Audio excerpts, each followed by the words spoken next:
हाँ, शबरी के जूठे बेर खा लिए राघव ने। मतंग ने कह दिया बेटा यही रहे, यही प्रतीक्षा करना।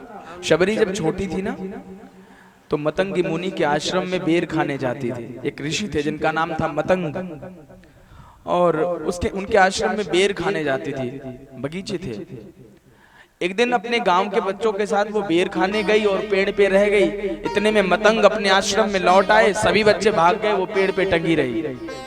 अब वो थर थर कांपे कि बाबा जी कुछ करे ना, डांटेंगे या मारेंगे, क्या करेंगे। मतंग ने उसे बड़े प्रेम से नीचे उतारा। और गुरु सदैव अपने शिष्य को खोजता है। मैं एक बात याद रखना, बड़े प्रेम से निवेदन कर रहा हूं, शिष्य कभी गुरु को नहीं खोजता, गुरु अपने शिष्य को सदैव खोजता है। हाँ, सदैव। शिष्य में वो सामर्थ्य नहीं है कि वो गुरु को खोज सके, इसलिए परमात्मा सदैव अपने भक्त को खोजता है और गुरु सदैव अपने शिष्य को खोजता है। वो पहचान गए, उसकी लकीरें पढ़ ली, उसके माथे पर उसके भाग्य को पढ़ लिया मतंग ने। और उसी समय कहते हैं मतंग बेटा तू मेरे आश्रम में रह, जितने बेर चाहिए और जो भी तुझे चाहिए तो ले ले। अब वो उनके आश्रम में रहने लगी, आती जाती। छोटी सी बच्ची 8 वर्ष की। मतंग अपना पूजा पाठ करते, साधना करते, ध्यान करते, और वो उनके आश्रम में आकर के खेला करती थी।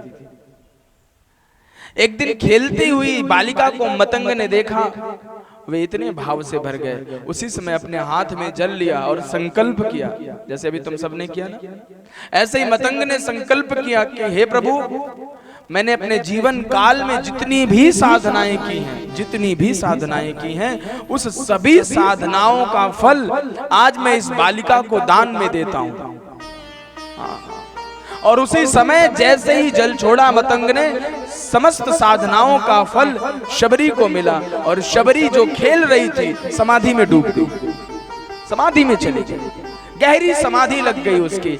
और मतंग ने शबरी से कहा बेटा अब मेरे जाने का वक्त आ गया है, लेकिन जाते जाते तुझे एक बात कह के जा रहा हूं, तू कहीं मत जाना, यहीं बैठ करके राम की प्रतीक्षा करना। और एक दिन आएगा जब राम स्वयं चल के तेरे घर पर आएंगे, तुझे कहीं जाने की जरूरत नहीं है।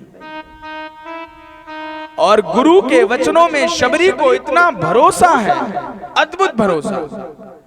उसके अगले दिन से शबरी उसके केश बड़े लंबे लंबे थे, अपने लंबे लंबे केशों से ही मार्ग को बुहारती। क्यों?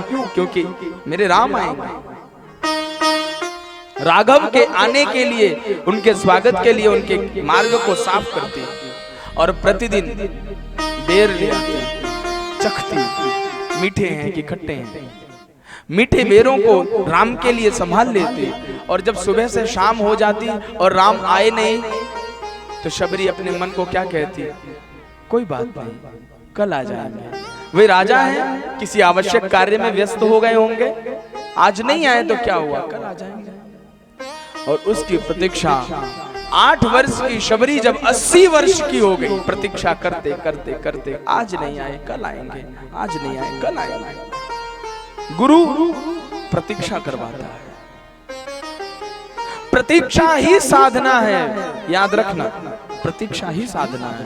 अगर कोई पूछे कि साधना क्या है, प्रतीक्षा करना ही साधना है। अपने प्रियतम के लिए, अपने प्राण प्यारे प्रभु के लिए बैठ जाना ही साधना है। उसके प्रतीक्षा में बैठ जाओ।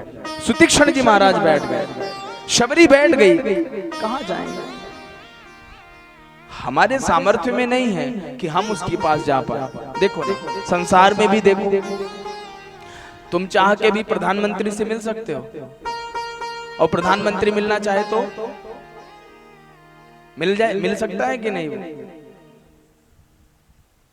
तो हमारे, और वो तो अखिल कोटि ब्रह्मांड नायक है, वे तो इस पूरे जगत चराचर जगत के स्वामी हैं। हम नहीं मिल सकते उनसे, लेकिन वे चाहे तो मिल सकते हैं। इसलिए हमारे वश में नहीं है प्रभु हम आप तक पहुंच पाए। आप हमारे तक आ सकते हो तो आप आ जाना। शबरी प्रतीक्षा करती रही, और जब राम आए, शबरी ने राम को देखा तो सबसे पहले उसने अपने गुरु को प्रणाम किया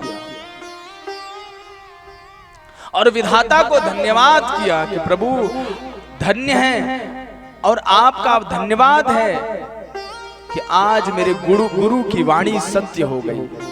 मेरे गुरुदेव ने कहा था राम आएंगे, अपने गुरु